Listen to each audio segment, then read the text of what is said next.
American പ്രസിഡന്റായ Donald ട്രംപിന്റെ ഒരു രീതിയിലുള്ള വിലപേശലും പുടിന്റെ അടുത്ത് ചെലവാകില്ല എന്ന് വീണ്ടും ഓർമ്മിപ്പിക്കുന്ന തരത്തിലായിരുന്നു അലാസ്കയിലെ ആങ്കറേജിൽ വെച്ച് നടന്ന 2.5 മണിക്കൂർ കൂടിക്കാഴ്ചയിൽ ഡൊണാൾഡ് ട്രംപും പുടിനും ആശയവിനിമയം നടത്തിയത്. അതിനിടയിൽ തന്നെ ഉക്രൈനുമായുള്ള വിഷയങ്ങളൊക്കെ പ്രതിപാദിപ്പിക്കപ്പെട്ടുവെങ്കിലും അതിൽ ഒരു തീരുമാനമുണ്ടാക്കാൻ പുടിൻ താല്പര്യപ്പെട്ടിരുന്നില്ല എന്നുള്ളതാണ് പിന്നീട് ഡൊണാൾഡ് ട്രംപ് പറഞ്ഞത്. ഡൊണാൾഡ് ട്രംപ് മാധ്യമ പ്രവർത്തകരോട് ഒരു രീതിയിലുള്ള മറുപടിയും ആദ്യം പറഞ്ഞില്ല, പുടിനും പറഞ്ഞില്ല. ജോയിൻറ്റ് പ്രസ് കോൺഫറൻസ് ഒക്കെ നടത്തി എന്നുള്ളത് ശരി തന്നെയെങ്കിലും പുടിനും ഡൊണാൾഡ് ട്രംപും തമ്മിൽ 2.5 മണിക്കൂറുള്ള കൂടിക്കാഴ്ചയിൽ ഒരു രീതിയിലുള്ള തീരുമാനത്തിലേക്കും എത്തിയിട്ടില്ല. പ്രത്യേകിച്ചും ഉക്രൈനിലെ യുദ്ധം അവസാനിപ്പിക്കുന്നതുമായി ബന്ധപ്പെട്ട കാര്യത്തിൽ അന്തിമ തീരുമാനം ഉണ്ടായിട്ടില്ല.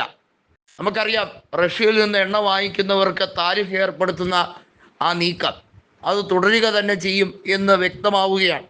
എന്നാൽ പുടിൻ ഒരു ഉപാധി കൂടി വച്ചിരിക്കുകയാണ്. അടുത്ത ഇതിൻ്റെ 2ാം ഘട്ട ചർച്ച മോസ്കോയിൽ വെച്ച് തന്നെ നടക്കും എന്ന രീതിയിൽ മോസ്കോയിലേക്ക് ട്രംപിനെ ക്ഷണിച്ചിരിക്കുകയാണ്.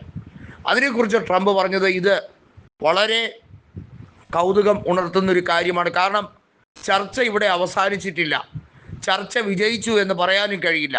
എന്നാൽ ചർച്ച പരിപൂർണമായി പരാജയപ്പെടാൻ പുടിനും ആഗ്രഹിക്കുന്നില്ല, താനും ആഗ്രഹിക്കുന്നില്ല. അതുകൊണ്ട് തന്നെ ഈ ചർച്ച തുടരുക തന്നെ ചെയ്യും. ഇതിൻ്റെ 2ാം ഘട്ടം മോസ്കോയിൽ വെച്ചാണ്. മോസ്കോയിൽ ഒരു തീരുമാനത്തിലേക്ക് എത്തിച്ചേരാൻ ചിലപ്പോൾ കഴിയുമായിരിക്കും. നമുക്ക് നല്ലതിനെക്കുറിച്ച് ചിന്തിക്കാം എന്ന് പറഞ്ഞുകൊണ്ടാണ് ട്രംപ് ഈ സമ്മേളനത്തെക്കുറിച്ച് വിശദമായി പിന്നീട് നൽകിയ ബ്രീഫിംഗ്, അതായത് വാഷിങ്ടൺ ഇതിനെക്കുറിച്ച് അവരുടെ പ്രസ് മാധ്യമങ്ങൾക്ക് കൊടുത്തിരിക്കുന്ന വാർത്താ തലക്കെട്ട് തന്നെ ഈ കാര്യമാണ്.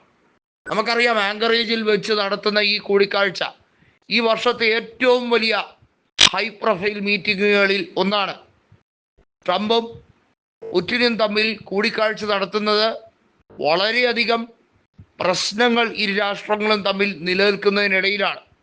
ഈ രാജ്യങ്ങളും തമ്മിലുള്ള നേർക്കുനേർ വ്യാപാര യുദ്ധം അത് ഏറ്റവും പാരമ്യത്തിൽ തന്നെ എത്തി നിൽക്കുന്ന സമയത്താണ് ഇതിൻ്റെ എല്ലാം കാര്യമായി ഉക്രൈൻ വിഷയം ട്രംപ് അവതരിപ്പിക്കുന്നത്.